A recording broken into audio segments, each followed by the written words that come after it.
আচ্ছা, আপনাদের সংবাদ সম্মেলনের 11 দফাগুলো কি কি ছিল একটু বলবেন? আমাদের আজকে বৈষম্যহীন বক্সিং ফেডারেশন গঠন এবং সংস্কার আন্দোলনের আমাদের যে 11টা দাবি নিয়ে আমরা উপস্থিত হয়েছি, আমি একটা একটা করে এটা আমি বলছি। 2022 সালের অনির্বাচিত কার্যনির্বাহী পরিষদের বিলুপ্তি অবিলম্বে ঘোষণা করতে হবে। তরুণ নেতৃত্বের সমন্বয়ে একটি অ্যাডহক কমিটি গঠন করে গঠনতন্ত্র যুগোপযোগী এবং আধুনিকায়ন করে সকলের অংশগ্রহণে ফেডারেশনের নির্বাচন নিশ্চিত করতে হবে। 3. ভুয়া কাউন্সিলর, ভুয়া ক্লাব চিহ্নিত করে সঠিক কাউন্সিলর এবং ক্লাবের অংশগ্রহণ নিশ্চিত করতে হবে। 4. রাজনৈতিক পরিচয়ধারী খেলোয়াড়, কর্মচারী, কর্মকর্তাদের অপসারণ করে স্বচ্ছ এবং বৈষম্যের শিকার মেধাবী ব্যক্তিবর্গের অংশগ্রহণে বক্সিং ফেডারেশন কার্যক্রম পুনর্বহাল করতে হবে।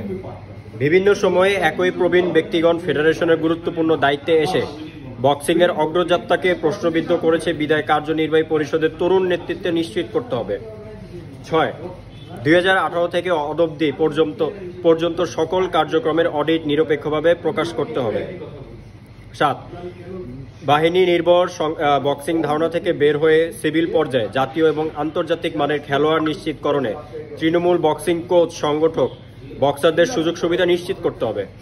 ফেডারেশনের স্বচ্ছ জবাবদিহিতামূলক চর্চার পরিবেশ সৃষ্টি এবং স্বতন্ত্র আর্থিক কমিটি গঠন নিশ্চিত করতে হবে। 9.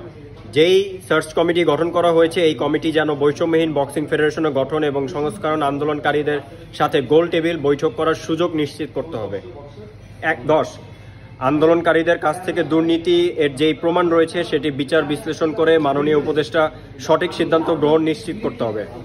মাননীয় উপদেষ্টা থেকে সঠিক সিদ্ধান্ত না আসা পর্যন্ত আমাদের বক্সার এবং বক্সিংয়ের সাথে সম্পৃক্ত সবাইকে বক্সিং কার্যক্রম করার সুযোগ দিয়ে ফেডারেশনের সুস্থ পরিচালনা নিশ্চিত করতে হবে। এটাই ছিল আজকে আমাদের 11 দফা দাবি বৈষম্যহীন বক্সিং ফেডারেশন গঠন এবং সংস্কার আন্দোলন থেকে। ধন্যবাদ।